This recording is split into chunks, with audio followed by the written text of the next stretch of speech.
Stop getting dressed in the dark. Well, I had to get in going to the Denver fans. But I put it on, I thought black pants, they were not very good. But who's ever gonna know this, but. You're styling. Okay. That's so funny because we're dealing with the whole transition of our role. Again, even something as small as we got in the habit of, since COVID, we got in the habit of eating, really late. Oh, yeah, okay, yes, yeah. And then, but it's never sat well with my husband, but not me. Yeah. But so there were always issues, and then I finally had this conversation yesterday. Going forward, and he said, Recording in progress. sorry.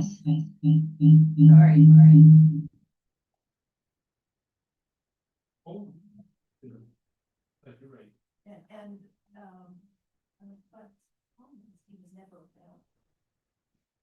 Or if it's later, he still wants to. Yes. Right, right. And I said, well, we're now in the season of crock pot.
Okay, welcome, ladies and gentlemen. It is September 10, 2025. This is the September monthly meeting of council for the Township of Muskoka Lakes. I will call the meeting to order at 2:03 p.m. And thank you for your patience if you're watching this from either here in the room or by Zoom. I can verbally confirm that we have quorum. And in fact, I believe we have all councillors present in the room or by Zoom except for two. Councillor Burry sent his regrets, and I believe Councillor McIntyre as well. And everyone else is present. And I can also confirm that the CAO, the clerk, and other members of our senior management team and our staff are present as well. I want to start by acknowledging that we are on lands traditionally occupied by Indigenous peoples. Indigenous peoples have cared for this territory for the benefit of future generations, and their stewardship throughout the ages is recognized. Miigwech, thank you very much. A couple of public notices. Number one, today's meeting is being live streamed and recorded on the Township of Muskoka Lakes website and its YouTube channel. By participating in the open public meeting today, you are consenting to your image, your voice, and your comments being recorded and posted online. And I would also advise that we have sought public input on the agenda at our regular website, which is TML public comment at muskokalakes.ca. And in this particular month, we did not receive any comments on the agenda. I will advise that there is a supplementary agenda. And I can advise that it was issued to add the following: 13B, council in closed session. And there are three exemptions under that. First one being litigation or potential litigation, including matters before administrative tribunals, Section 239 sub 2 sub E of the Municipal Act 2001. Second exemption is advice that is subject to solicitor-client privilege, including communications necessary for that purpose. And that's under Section 239 sub 2 sub F of the Municipal Act 2001. And the third and final exemption is a position, plan, procedure, criteria, or instruction to be applied to any negotiations carried on or to be carried on by or on behalf of the municipality or local board. Section 239 sub 2 sub 9K of the Municipal Act 2001. Okay, I will ask whether anybody, any members of council have any pecuniary interests to disclose in any of the matters that appear on the agenda. Councillor Mazan. Thank you, and through you. And once again, need to apologize to our clerk because I'm realizing I need to recuse from the consent agenda items, and I will follow up afterwards. There was a few items that I had recused from for personal reasons on general and finance, and I think maybe planning. So I will just recuse from that section, and then I will follow up after. Thank you very much. Councillor Roberts. Thank you for a reminder, Councillor Mazin. I'm going to have, from the approval of the planning minutes, I have to recuse from one item, and I'll follow up on that. Thank you very much. Anyone else? All right, seeing none, I will, last two bits of explanation. The motions that you're going to hear throughout this meeting have been pre-populated with random movers and seconders. That's done to expedite the meeting. And secondly, under voting, all members shall physically raise their hand until the mayor has confirmed the vote. If the vote is unclear, a verbal vote shall be recorded by the clerk. But in that particular case, it is not considered a recorded vote. Okay. So we have a delegation here in the room, at least one person. I'm going to invite Gayle Dempsey on behalf of Muskoka, Chautauqua to come. Make sure your microphone is on, and you have 5 minutes.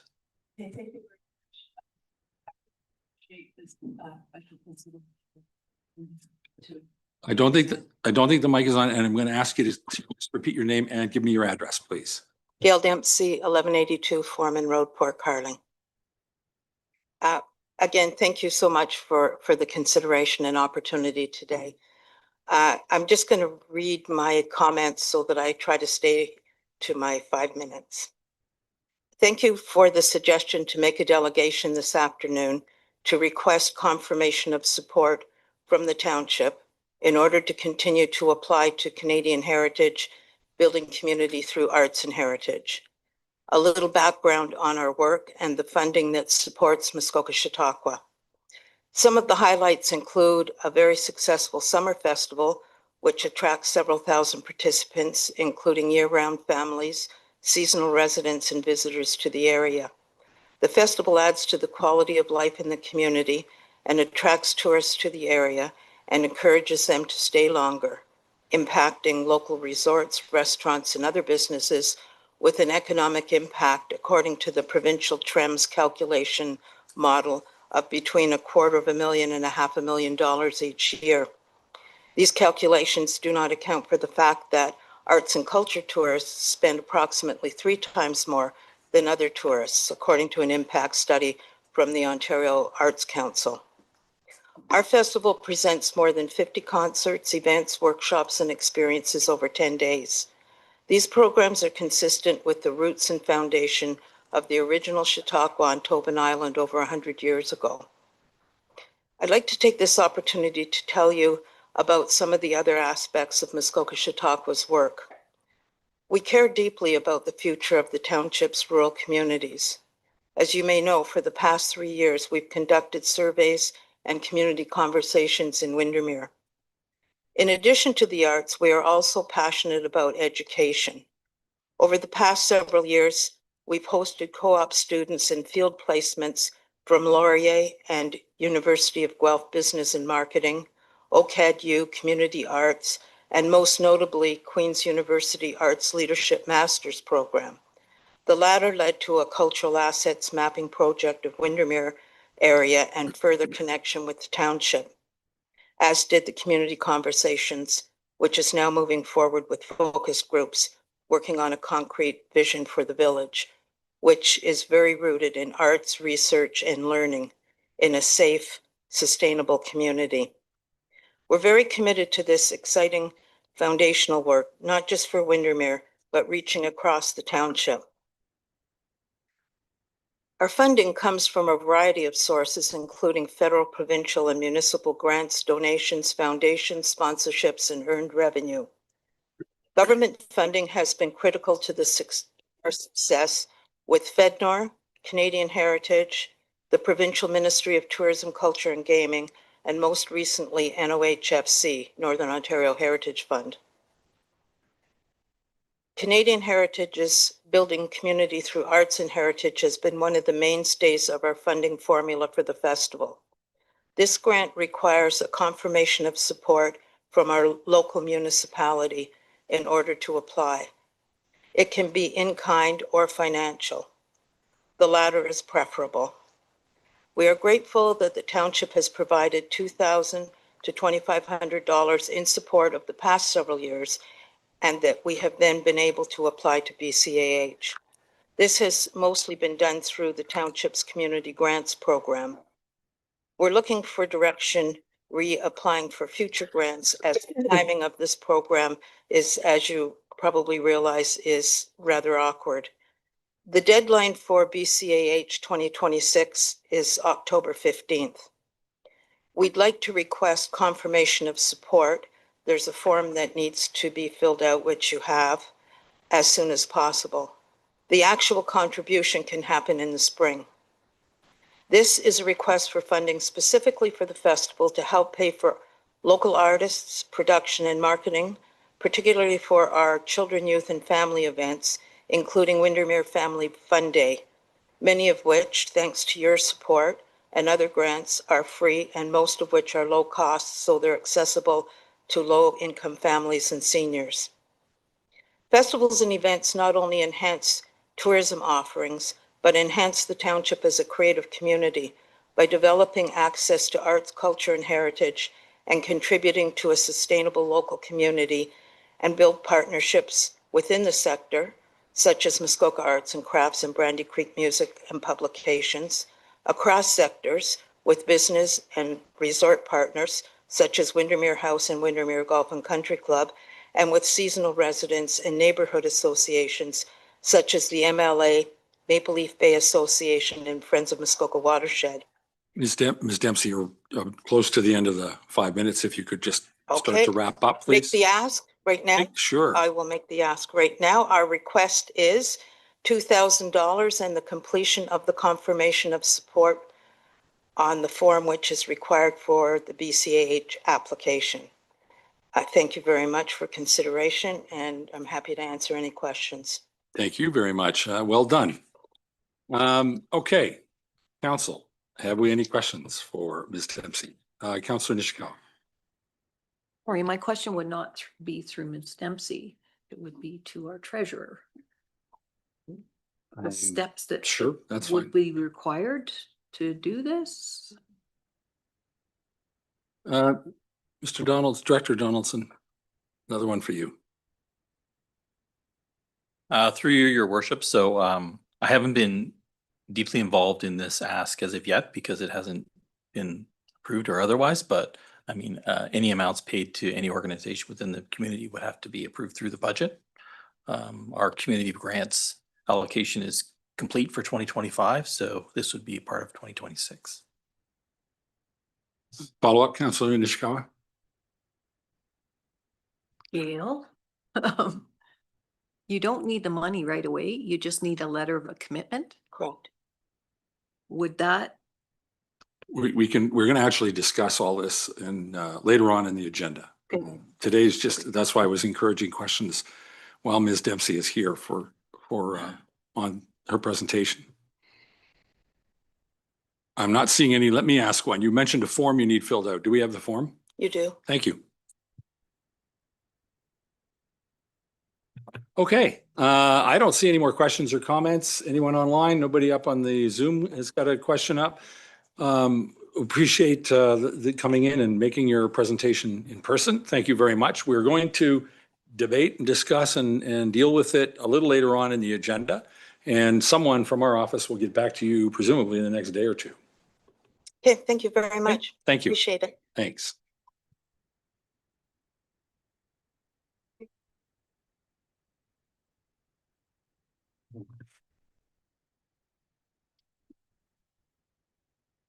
Okay, next up, we have a matter. I don't know if Ms. Craig is available and online, but if she is, she can turn on her video and we could say hello to her as well.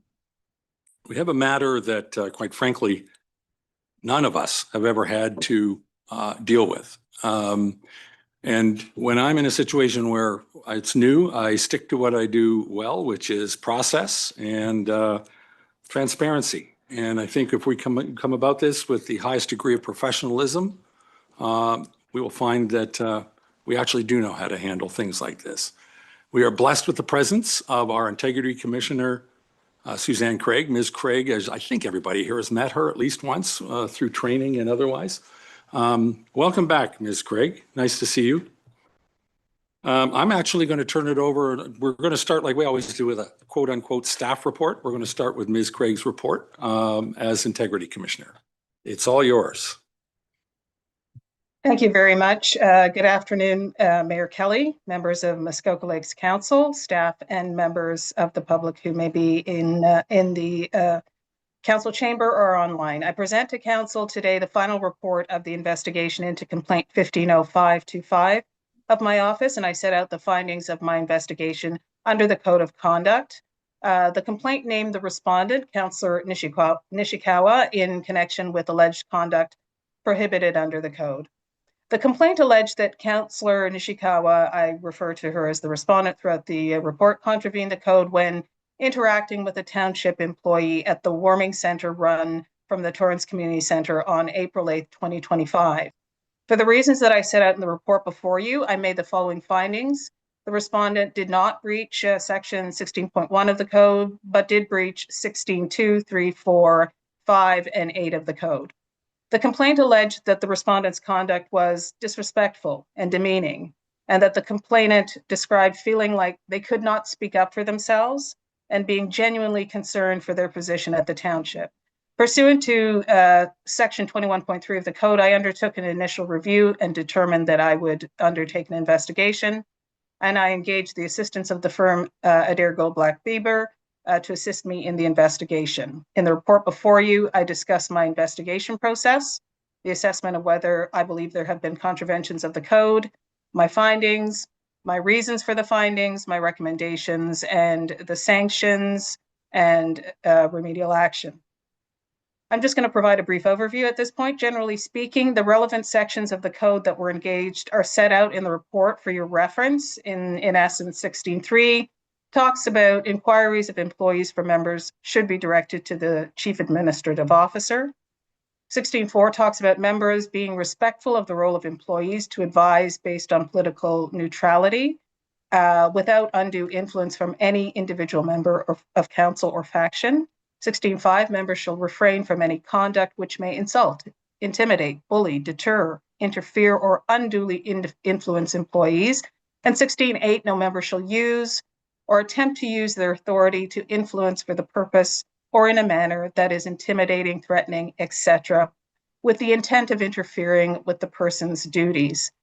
I also determined during my preliminary review that Section 16.1 and 16.2 were engaged, but I found that the respondent, as I mentioned, did not breach 16.1 because I find that 16.1 relates to the interaction between members and not with staff. And 16.2 says that council as a whole and no single member has authority to direct staff unless set out in statute otherwise. So my process, I provided a copy of the complaint to the respondent and a copy of her response to the complainant. I provided an opportunity to meet with the investigator. The investigator met with the complainant on June 26th and with the respondent on July 9th. Both the complainant and the respondent participated voluntarily and attended all meetings that were requested. I also made an attempt to interview an employee who was involved purportedly in a similar event with the respondent, but I was not able to interview this employee and did not receive any evidence. I've included in this report only the information that I believe, in my view, is necessary for council to understand my findings. I'd like to take this opportunity, because this is my first time bringing a report to council during this term, to thank everyone who was interviewed, who participated in this investigation, for answering frankly all questions and providing all documents that were asked. In accordance with the code, before finalizing the report that you have before you, I provided the respondent with a copy of my draft findings and invited her to comment on any errors or omissions of fact. All of the findings of fact that I made in this report are based on a standard of balance of probabilities. And this is a standard of proof used in civil cases in Ontario and for integrity commissioners. And what this means is that I have to scrutinize the relevant evidence with care to determine if it is more likely than not that the alleged incident occurred. And I have to provide to you clear, convincing, and cogent reasons for why I arrived at this finding.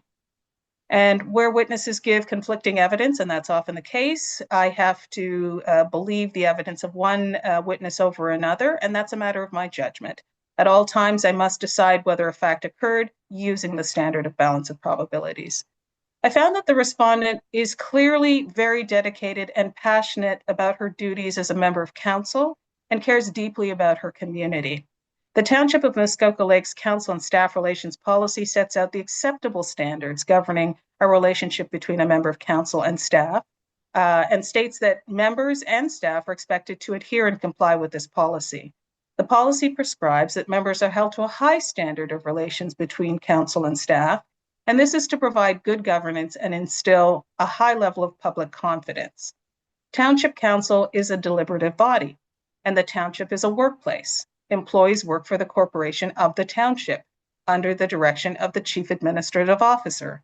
They serve council as a whole and implement council's decisions, not the decisions of any one councillor or faction of councillors. Members cannot, under the code and under the policy, circumvent council by seeking to implement their views directly through to township staff. The relative power imbalance between staff who do not have a voice at council about their actions and elected members who do means that their respective roles and responsibilities must be acknowledged and respected. I determined that the complainant was a member of staff of the township, and though they were volunteering at the Torrance Warming Center during the events in question, they were doing so in their capacity as a township employee, and the code does speak explicitly to include volunteers. I did not find that the respondent maliciously or falsely injured the professional or ethical reputation of the complainant. While the complainant expressed being initially fearful that the respondent may criticize their job performance to their superiors or otherwise compromise their position at the township, the complainant's evidence and other evidence that I received is that their professional reputation has not been marred by this incident. In defining conduct which may insult, intimidate, bully, deter, etc., I've looked at the concept of workplace harassment, which I believe intersects to a certain extent with the type of behaviors in this complaint. The type of conduct captured and prohibited by these sections of the code do not need to rise, in my view, to the level of harassment. Harassment is dealt with another section of the code. However, like harassment, there's an objective component to section 16.5 conduct. Specifically, in determining what conduct may insult, intimidate, bully, deter, or unduly influence an employee, council members need not turn their minds to the possible subjective impact of their actions on employees. Such a standard would be far too hard and could give rise to inconsistent results, where, for example, the conduct of a member of council is perceived as insulting by one employee, but not by another. So what do? I view the relevant question as whether a reasonable person, informed of all the relevant facts, would conclude that the behavior complained of may insult, intimidate, bully, etc. Section 16.8 of the code captures attempted conduct by members as well as their subjective intentions. It is a breach of this section for a member to attempt to use their authority or influence to intimidate, threaten, or coerce. The respondent and the complainant agreed on many of the specific comments made by the respondent to the complainant at the Warming Center on April 8th. However, they disagreed in significant respects on how these comments were delivered and on the general demeanor of the respondent during their interactions that day. And this context matters to this investigation. As I set out in the report, in my view, there's nothing objectively insulting or intimidating or bullying about the respondent asking, why is the door locked? Identifying coffee supplies, questioning whether internet is working, or saying that she would be moving a sign. Nothing wrong with that. However, I accept that the comments made by the respondent to the complainant are capable of insulting and intimidating if delivered with aggression, in a demeaning tone, or a raised voice. I also accept that coming physically close to another, as to invade their personal space, is capable of intimidating. Having reviewed the testimony and the evidence, I find no credible basis for which to believe that the complainant was not telling the truth. I received no evidence that the complainant knew the respondent except for that she was a counselor. I accept the complainant's stated explanation for making the complaint, and I find it believable.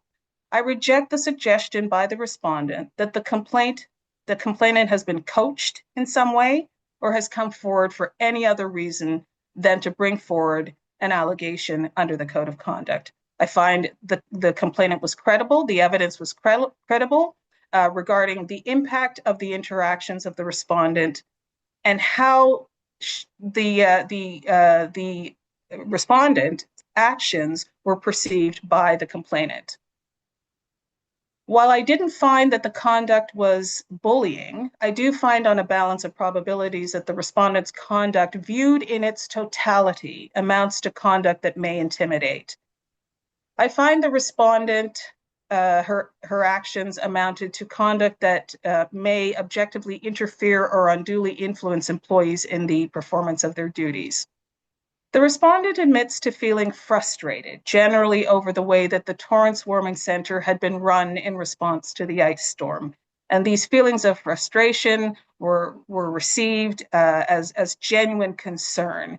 I find that the reason for her attendance on April the 8th was to check in on the operation of the warming center, including specifically its internet, to satisfy herself that the community, her community that she is very passionate about, had what she deemed was appropriate to access this. This is wholly and entirely appropriate.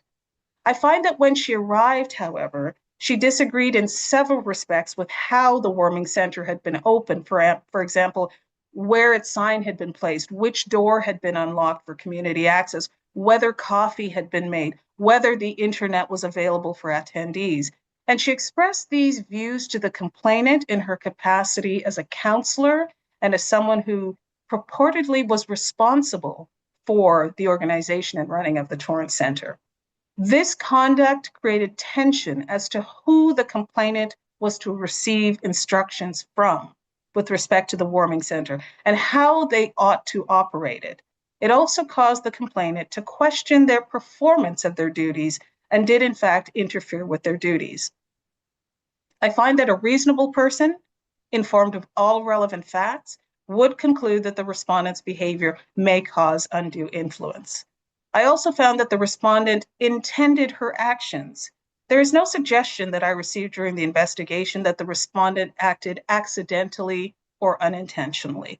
She chose to go to the Torrance Warming Center. She identified herself, her position.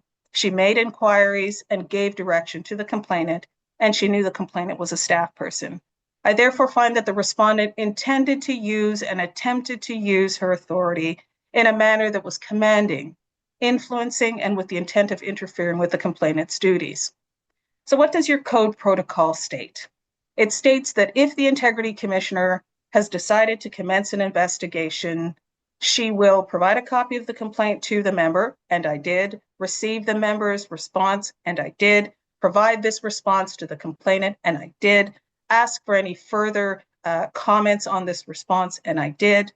So I followed the protocol that was set out under the Code of Conduct. I also followed the section of the code that states a complainant may request that they remain anonymous if approved by the Integrity Commissioner and their name will not be released. This provision rests on the foundation that by including the name of certain individuals, in particular staff, this may be putting them at risk.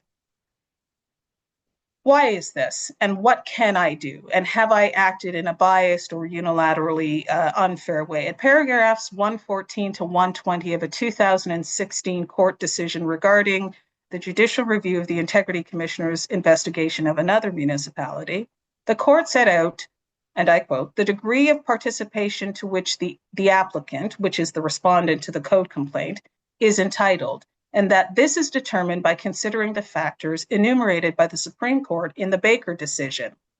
And the court set out in this decision the Baker factors, that is the threshold for procedural fairness for a complaint investigation for an administrative investigator. I am an administrative investigator. And I will state that these factors set out in the Baker decision, which was quoted in the 2016 judicial review of an Integrity Commissioner's decision, these factors are actually enshrined in your Code of Conduct procedure to ensure that there is fairness. And what is this saying? The respondent needs to know, what's the process? So what are you doing as you investigate? And it's also important to understand that the report of the Integrity Commissioner, while it sets out the findings, has no binding effect on the respondent.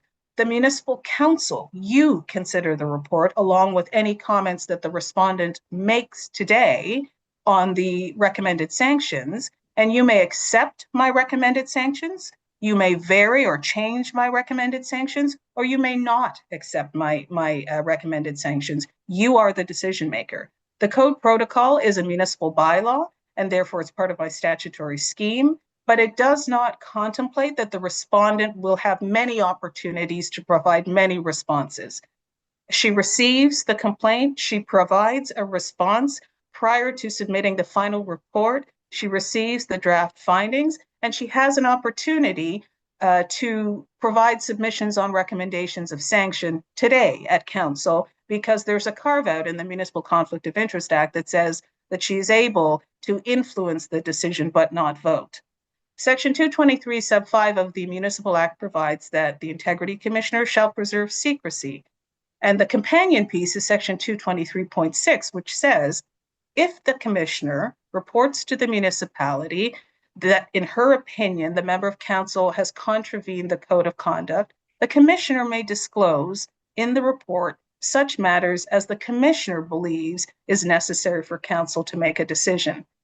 So in the report before you, I've exercised my discretion and I've only included the particulars that I believe, in my view, are required for you to make an informed decision. When evaluating making my findings and evaluating the integrity of a member of council, my role is to apply the rules of the code to the facts gathered throughout the investigation and make a determination as to whether there has been a breach on a balance of probabilities. In determining the appropriate sanction or corrective actions, I've considered the gravity of the conduct and the responsibility of the respondent. So what is your role in this process? Council is the decision maker. The role of this council, all councils in Ontario, when receiving an Integrity Commissioner's report, in receipt of the findings of an Integrity Commissioner, is limited. Council is entitled to receive the information that is in the report before you. To do otherwise would be tantamount to reopening the investigation or making new findings. Council receives the findings from the arm's length investigator, me, the Integrity Commissioner, and makes a decision, as I said before, to adopt, vary, or not adopt the recommendations on sanctions. In considering the investigation report before you, you may not relitigate my findings of breach, and you may not reopen the investigation. Council does not conduct what is known as an investigation de novo. You don't start over and say, well, have you done this and have you done that? The investigation is concluded and my findings are before you. And you should be making your decision on the recommended sanctions solely on the report before you and the submissions of the respondent should she choose to make any submissions on the recommended sanctions. So what does council do? You receive the report, you accept or vary or reject the recommendations. You may ask the Integrity Commissioner on about questions on clarification of process. You may not ask questions of the member who's been investigated, except for on her submissions as it relates to the sanctions that are recommended. With respect to pecuniary interests under the Municipal Conflict of Interest Act, if a respondent has a pecuniary interest in a code complaint report regarding a decision to suspend the remuneration paid to them, the member is required under statute to declare a pecuniary interest. The respondent, as I've stated, is permitted to take part in the discussion, and I'm reading from section 5 sub 2(1) of the MCIA. Take part in the discussion, including making submissions to council, may attempt to influence the voting on any question, but section 5 of the Municipal Conflict of Interest Act states that they may not vote. I recognize that the respondent has issued a written apology. It's appended to the report before you to the CAO for her interactions with staff, and she's committed to ensuring that any needs or asks that are brought forward to her from the community are sent to the CAO.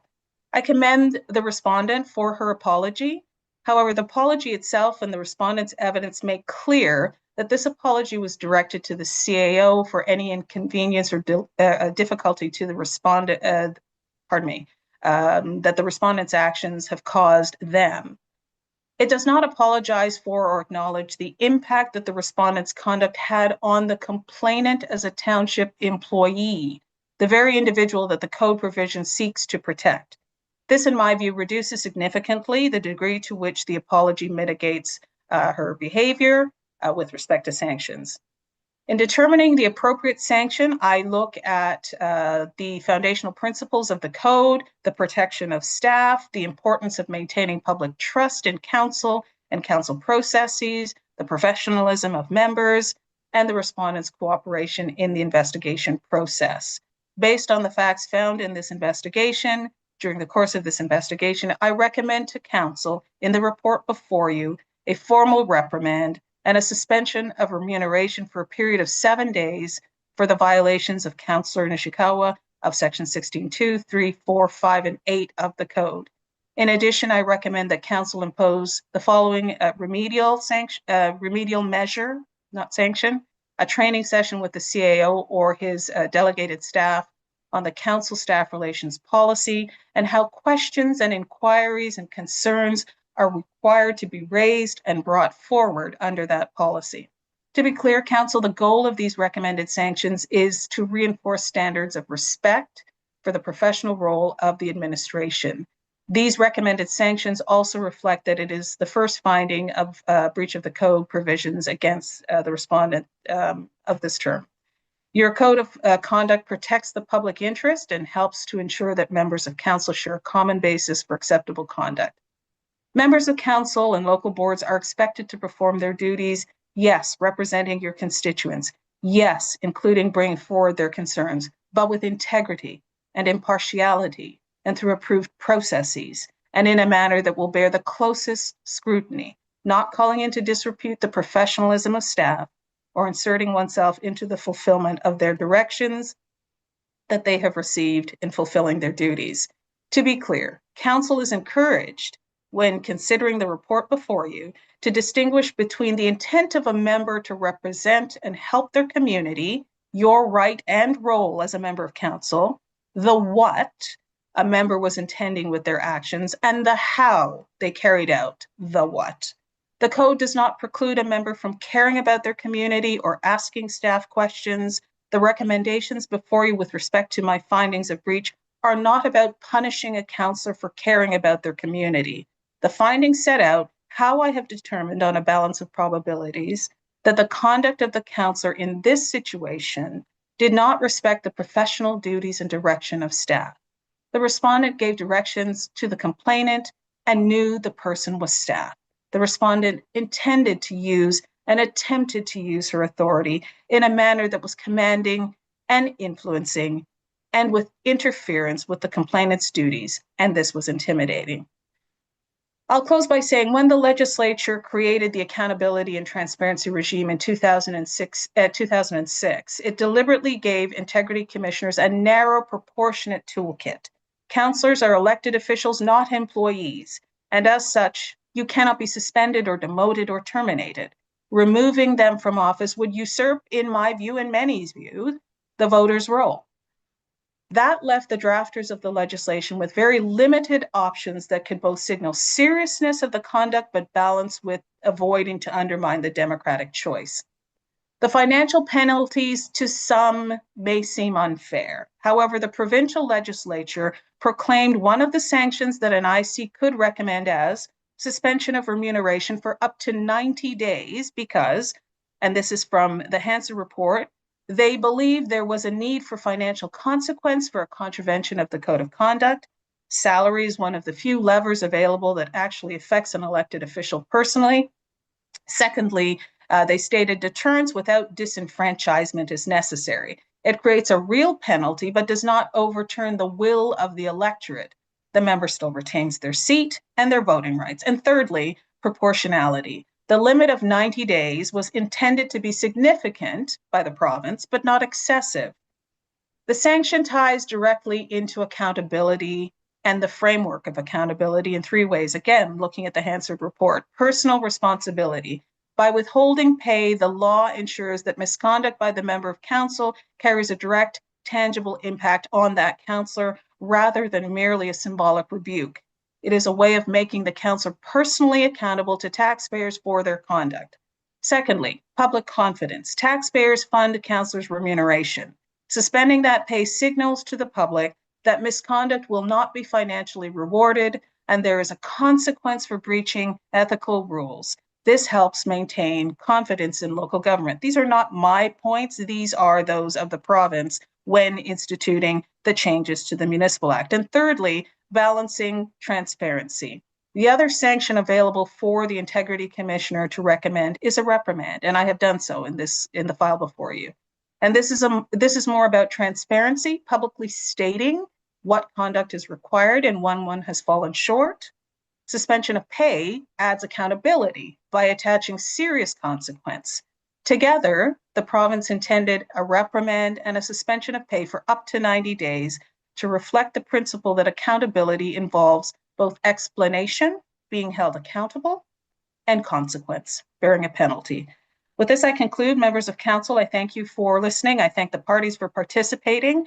Your process is in place. Your process is enshrined in your code and your code protocol. And I conclude and submit these recommendations to you, and I'll take any questions you may have. Thank you. Thank you very much, Ms. Craig. When I started this section, I think I called out professionalism, thoroughness, and transparency, and you've brought that to a new high. So thank you for all the work you've done on this. Does anyone have any questions of Ms. Craig? I'm not seeing any. Thank you very much. Does anyone have any questions on next steps, or we'll just move forward? And if we do, we'll raise our hand if we question what's happening. All right. Thank you very much. Are there any, before I read the resolution? All right. Does anyone have any comments that they wish to make at this time? Councilor Nishikawa. Sorry, I'm not sure if this is the appropriate time. Is this the appropriate time that I can make an apology? And I'm not clear, Ms. Craig. Am I allowed to mention the the complainant's name? No. Okay. No, that was sort of mixed in the anonymous, thing, yeah. and I just wanted to confirm that. So it just changes Well, and not to speak over you, Councillor, through you, Your Worship, Councillor Nishikawa, you may believe you know who the complainant is, but I did not disclose the name of the complainant to you. So naming someone would probably be inappropriate, but also incorrect. Thank you, Councilor Nishikawa. So you go ahead with your comment, but Yeah. keep all names out, please. Well, I will just say I sincerely apologize to the complainant for any distress I have caused her. I acknowledge the experience was very negative. And I recognize my actions were interpreted as causing distress. I do have remorse for those actions. In future, I will abide with the code of conduct. I hope we can repair this relationship with the staff member and other staff members in the future. Thank you. Thank you for that. Okay, I'm going to read resolution, I believe, next. Do I have it? It's just coming right to me.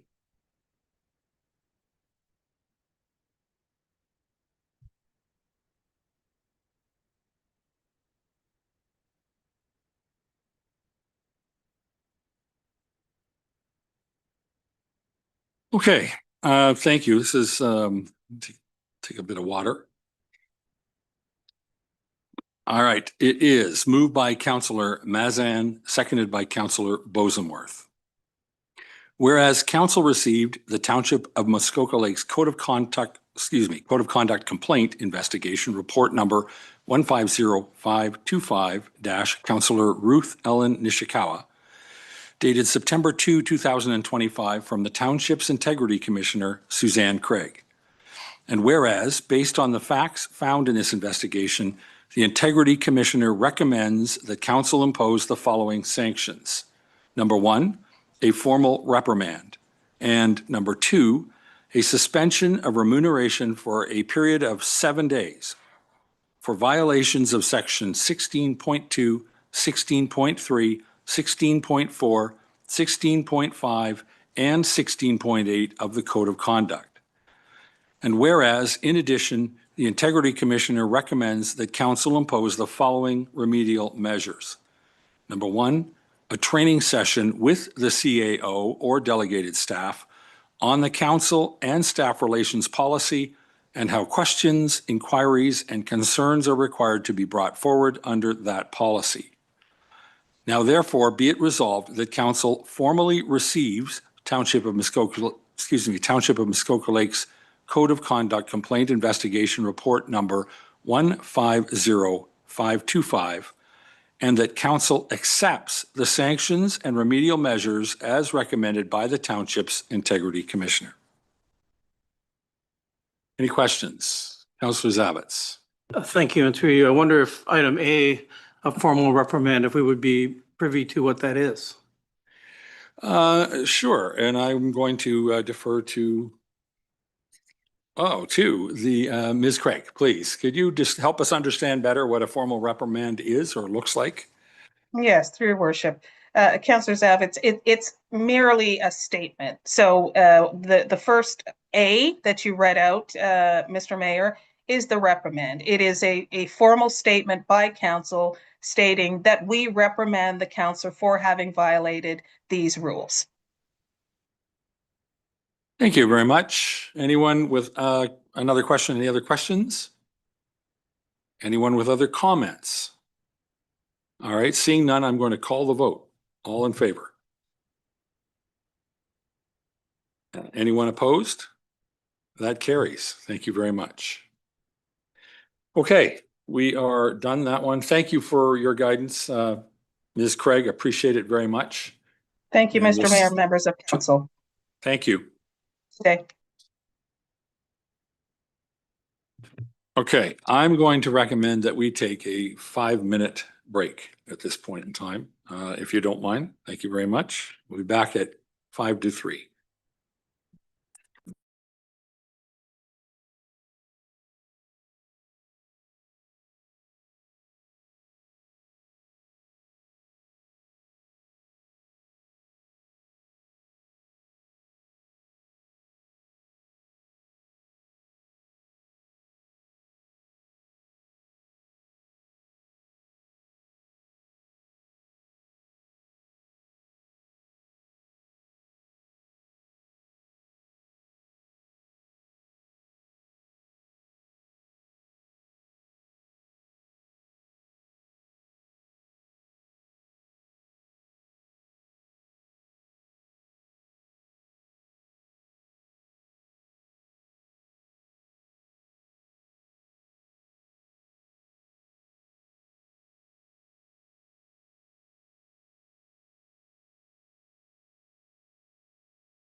back here for a focus.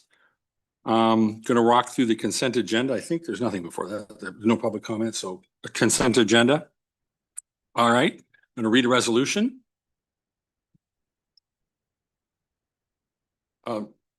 It's all together. I need 24 hours to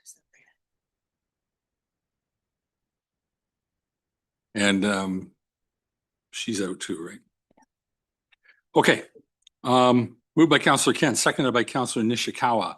Be it resolved that the mayor and council adopt and enact the following minutes and recommendations contained in the September 10, 2025 consent agenda and direct staff to proceed with all necessary administrative actions. Number one, August 13, 2025 General Finance Committee minutes and action items 1 through 19. Number two, August 13, 2025 council minutes. And number three, August 14, 2025 Planning Committee minutes and action items 1 through 12. Anybody have any questions, comments? All in favor? That carries. Thank you.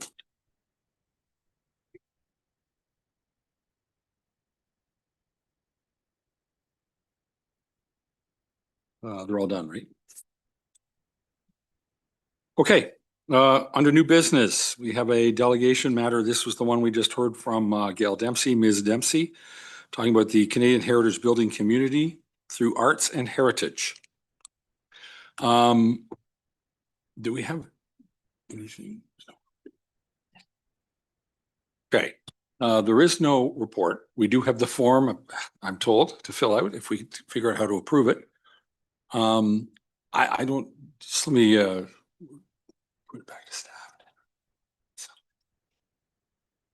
No. Oh, Councillor Mazan has the answer. I'm not sure I have an answer. I was going to seek clarity, and that might help with the answer. And through you, my understanding from the delegation, there's 2 asks. One was to complete a form, I think with the support of staff, I think. And then the second thing is that there was an ask for $2,000 through a grant program that is currently closed.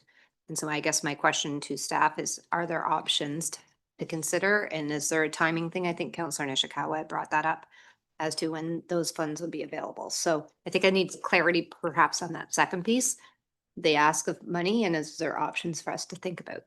Great questions. And who were you hoping would answer that? I think Director Donaldson, probably. Well, actually, I was thinking Mr. Cox would be the one that could start maybe the discussion, and then Cox, welcome. Thank you, Your Worship, and through you.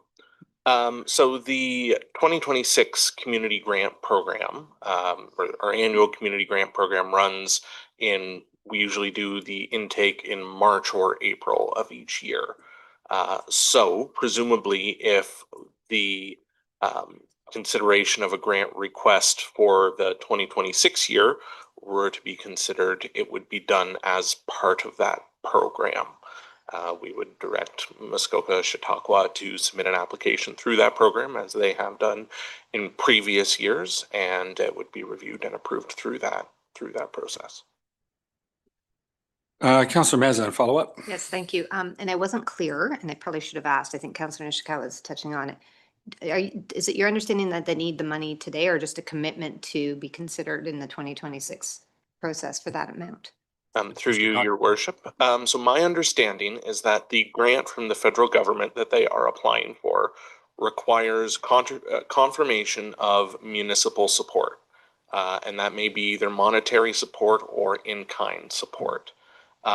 So in previous years where Muskoka Chautauqua has applied for and received a community grant, that has served as confirmation of municipal support, which enables them to apply for this grant.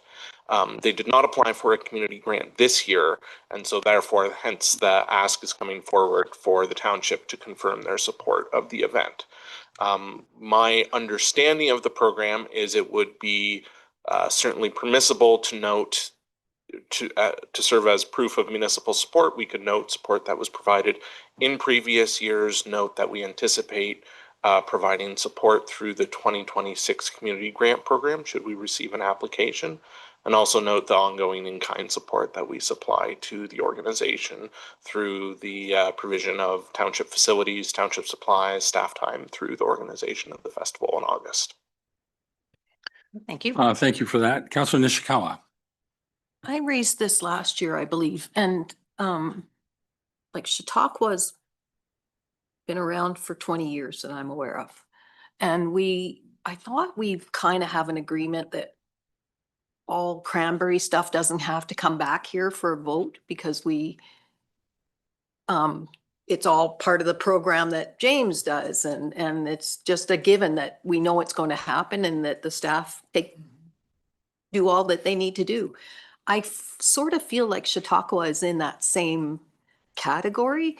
And whether they applied for funding one year or another, they still get 100% of our support for their event. And so I'm trying to massage words or whatever, but I just feel that I don't want this to come back every year, like these types of little asks, because if they're proven like they've already been forward so many years over, and I think we'll hope that they still have the same festival years to come, because they're doing our community involvement. So I don't know how to say this, but how do we not have this come back here? Well, and I'm going to defer to Mr. Cox, but I suspect that whatever that is going to take longer than what we're talking about doing right now. But go ahead, Mr. Cox. So through you, Your Worship. So in previous years, because we have provided a support through the community grant program, that's why this confirmation of municipal support hasn't come before council, because that's been provided through through that program. That wasn't the case this year, so it's a bit of an unusual situation that we find ourselves in with this request being brought before council. But certainly on an ongoing basis, we can take a look at ways in which we can support Chautauqua through, when we work with them, through the special event process, organizing that in a similar way to the Cranberry Festival. I'm going to go with Councillor Roberts first, then Councillor Edwards. Thank you, Chair. And I don't know who to ask this to, but are there any other tools that we currently have in our toolkit? For example, I know there's some leeway within budgets to for staff to say, okay, I didn't spend it here, I'm spending it here. I had a shortfall. Oh, no, I didn't not spending as much money as I had planned to. So if there's any money in this year's budget that we could actually say we are going to do this amount of funds, but then move that into next year's budget. I don't know. I kind of hope the answer is no, but Mr. Cox, is the answer no or yes, or perhaps Director Donaldson?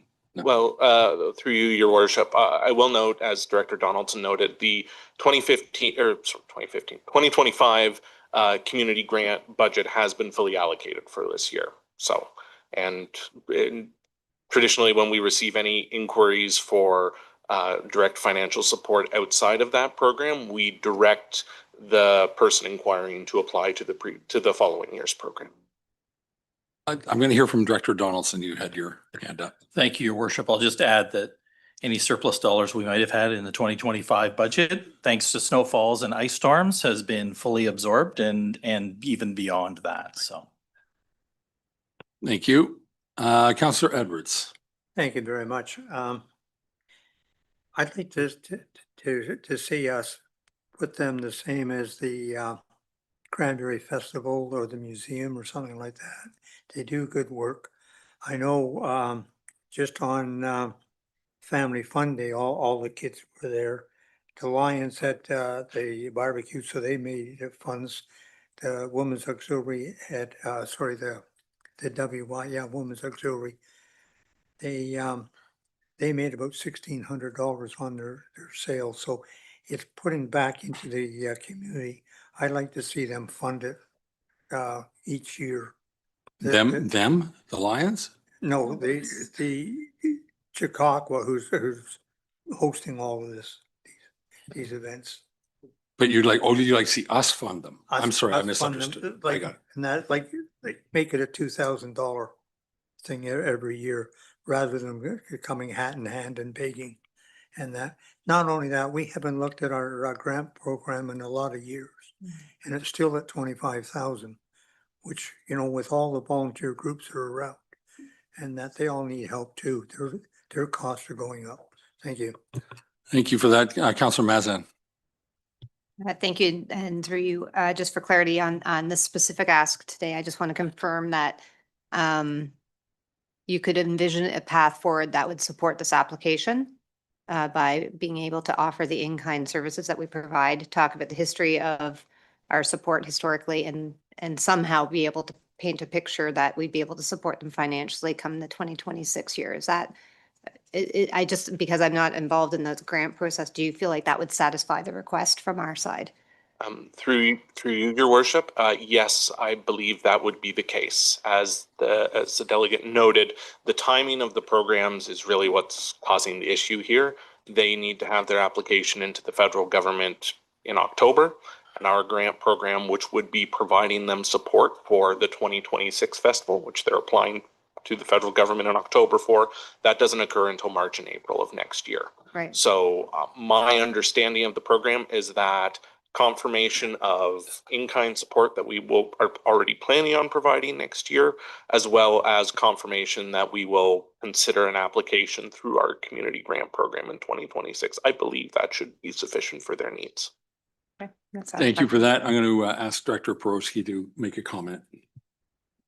Sorry, just wanted to follow up and note that we do currently have delegated authority to sign with community groups such as Muskoka, Chautauqua, the support for grant applications. So that's not hinging what we could have already done. It's because of the financial requests that came with it, and because they hadn't applied through the small community grants, and the money is already allocated, that they needed to come forward with this. So we can certainly put together a resolution, I think maybe to be on the safe side, supporting their grant application, authorizing staff to sign any necessary documentation and provide evidence of in-kind support, and ask them to submit through the 2026 small community grant program if that's something committee would like to do, and if Mr. Cox is in agreement, just to be on the safe side, that we have a resolution also to accompany any type of application that they're making. Any comments on that idea? Councillor Bosenworth. I think it's an excellent idea. Thank you. Then we'll do it.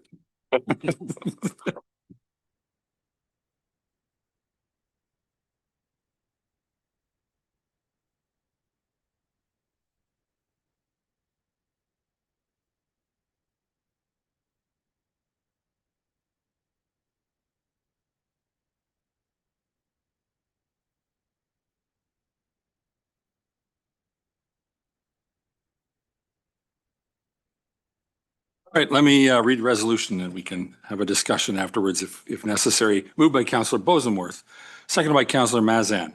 Be it resolved that the Township of Muskoka Lakes Council supports Muskoka Chautauqua's grant application under the Canadian Heritage Building Communities Through Arts and Heritage Program for the August 2026 Windermere Festival of the Arts, and that staff be authorized to sign all necessary documentation and provide confirmation of, quote, in-kind support and anticipation of 2026 grant application.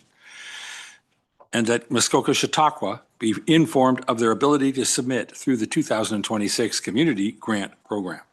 Anybody with comments or feedback, questions, or read it? I'll call it. All in favor? That carries. Thank you.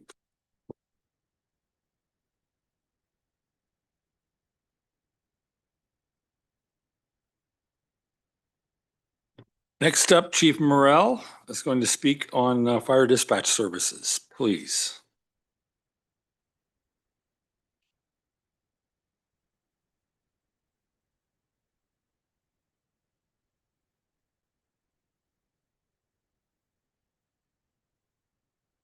Good afternoon, Council, and through you, Mayor Kelly.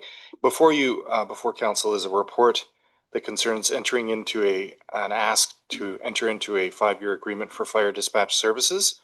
These services are described in request for proposal P 2025-41. The request is that City of Barrie Fire and Emergency Services take on the duties of fire dispatch services as council may recall, a formal request was made to committee in the form of a report ES 2025-016. That was done in July. General Finance Committee did approve initially allowing a tender to move forward. During the process, we actually considered the alternative of having a request for proposal in order to find more creative solutions towards the fire dispatch services that we were getting today. And subsequent to this, a request for proposal was put out and only one proposal was received as described below. The scoring is below and in accordance with the township's procurement policy due to the contract value, there is a need for council to approve the proposal as it stands. I now stand for questions. Thank you for that. Does anyone have any questions for Chief Morrell? No? I'll read the resolution. Moved by Councillor Nishikawa, seconded by Councillor Mazan.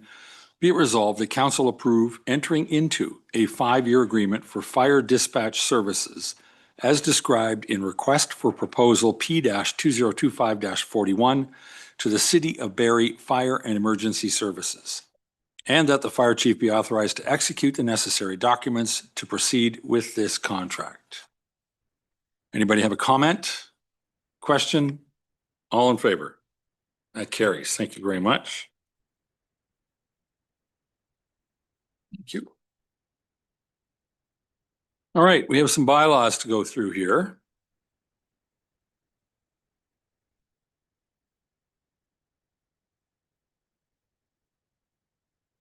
Okay. First one, 11A1, is a bylaw 2025-101. Is there a pitch on this one? Nope. I'm going to read a resolution. Oh, it's right there. Thank you.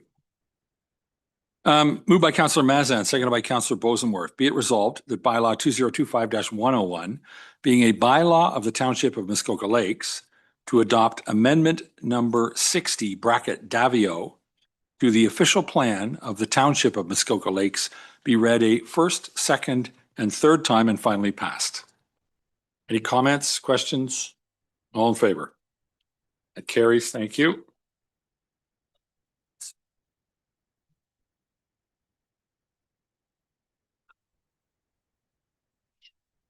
Okay, next one up is moved by Councillor Nishikawa, seconded by Councillor Edwards. Be it resolved that bylaw 2025-099 to amend comprehensive zoning bylaw 2014-14 Donald, roll number 9-12-021, be read a first and second time. Any questions or comments? All in favor? That carries. Thank you. On that same matter, moved by Councillor Kent, seconded by Councillor Nishikawa, be it resolved that bylaw 2025-099 to amend comprehensive zoning bylaw 2014-14 Donald, roll number 9-12-021, be read a third time and finally passed. Any questions or comments? All in favor? It carries. Thank you. And Ms. DeMilo, are you coming to speak on this one? Welcome. Thank you, Mayor Kelly, and good afternoon, members of council. As council may recall, concurrent official plan amendment and zoning bylaw amendment application OPA 60 and ZBA 4524 in the name of Davio was heard by Planning Committee on August 14th, 2025, where Planning Committee recommended that the application be approved subject to the recommended revisions to the zoning bylaw amendment. The bylaw before council today reflects these revisions. Planning Committee also recommended that third reading of the bylaw be withheld until such time as the gazebo is brought into compliance with the township zoning bylaw or removed. Staff confirmed that the gazebo has been brought into compliance with the township zoning bylaw. Accordingly, staff recommend that the bylaw receive 3 readings today. Staff have no further comments, but are happy to assist council with any questions. Thank you very much. Does anyone have any questions? All right, I'll read read one first. Moved by Councillor Edwards, seconded by Councillor Mazan. Be it resolved that bylaw 2025-100 to amend comprehensive zoning bylaw 2014-14 Davio, roll number 4-25-034-01 be read a first and second time. Any questions? All in favor? That carries. Thank you. Same file, moved by Councillor Kent, seconded by Councillor Zavitz. Be it resolved that bylaw 2025-100 to amend comprehensive zoning bylaw 2014-14 bracket Davio, roll number 4-25-034-01, be read a third time and finally passed. Questions, comments, all in favor? It carries. Thank you.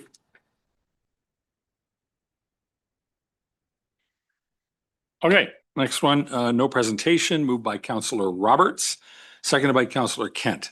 Be it resolved that bylaw 2025-102 to amend comprehensive zoning bylaw 2014-14 bracket McAllister and Morgan, roll number 9-5-036, be read a first and second time. All in favor? That carries. Thank you.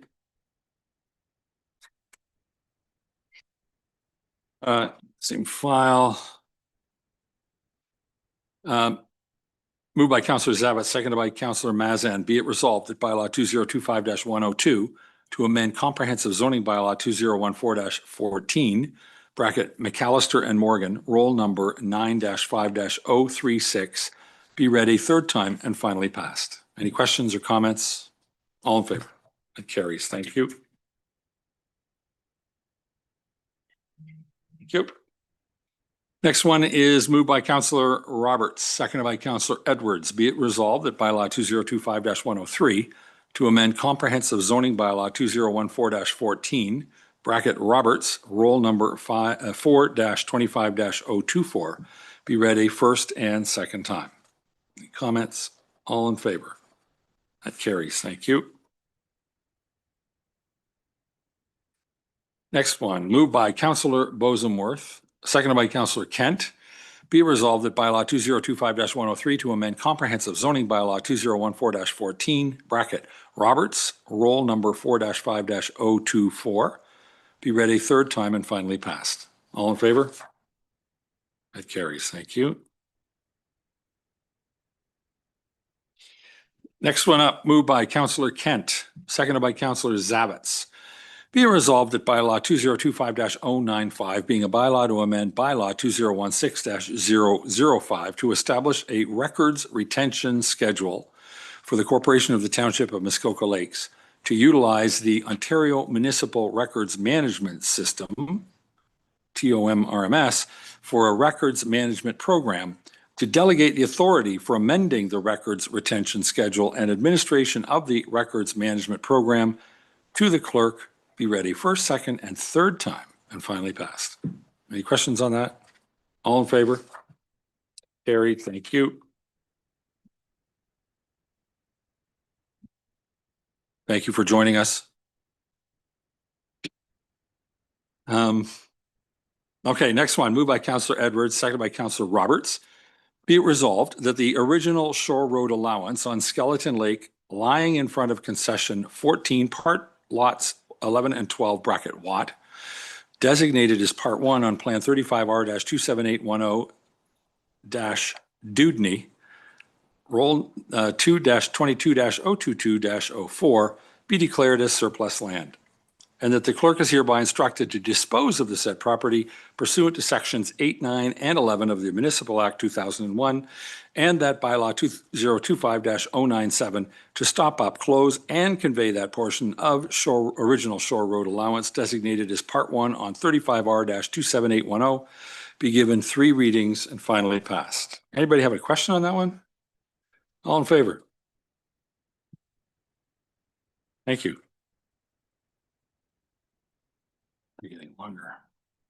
Okay, next one, moved by Councillor Nishikawa, seconded by Councillor Edwards. Be it resolved, the part of Lot 2, Concession 11 of the geographic Township of Medora, now in the Township of Muskoka Lakes in the District Municipality of Muskoka, designated as Parts 1, 2, and 3 on Plan 35R-27719-Middleton, roll number 4-7-055, be declared as surplus lands, and that bylaw 2025-098 to authorize the disposal of the said property be given 3 readings and finally passed, and that proceeds from the disposal of parts 1, 2, and 3 on Plan 35R-27719-Middleton, roll number 4-7 055 be allocated to a township reserve fund as determined by staff.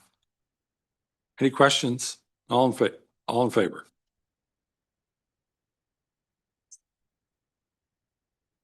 Okay. We keep moving. Okay. Next one, moved by Councillor Kent, seconded by Councillor Zavitz. Be it resolved that bylaw 2025-104 to designate site plan control, lot 19, concession 8, more particularly described as lot 1, plan M-330 Monk, McAllister, roll number 9-5-036 be read a first, second, and third time and finally passed. All in favor? That carried.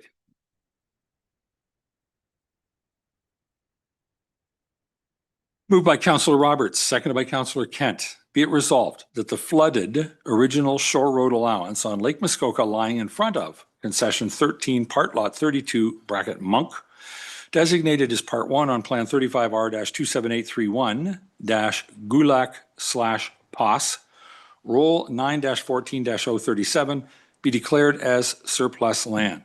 And that the clerk is hereby instructed to dispose of the said property pursuant to sections 8, 9, and 11 of the Municipal Act 2001, and that bylaw 2025-105 to convey those portions of closed, flooded, original shore road allowance designated as Part 1 on 35R-27831 be given 3 readings and finally passed.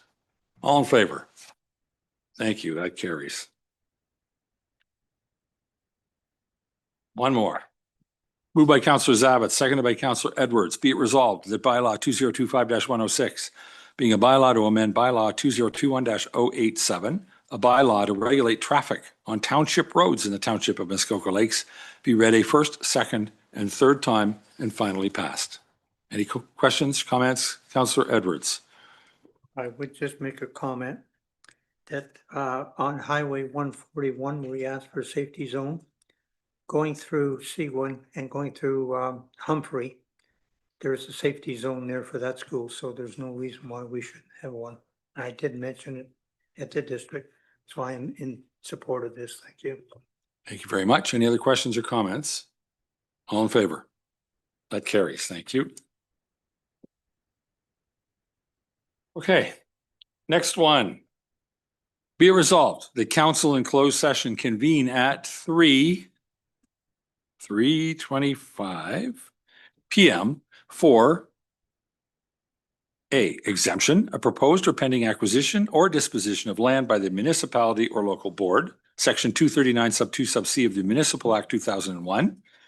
And that relates to number 1, confidential report CCS 2025-19, and number 2, confidential report CCS-2025-20. B, exemption, litigation or potential litigation, including matters before administrative tribunals, section 239 sub 2 sub E of the Municipal Act 2001.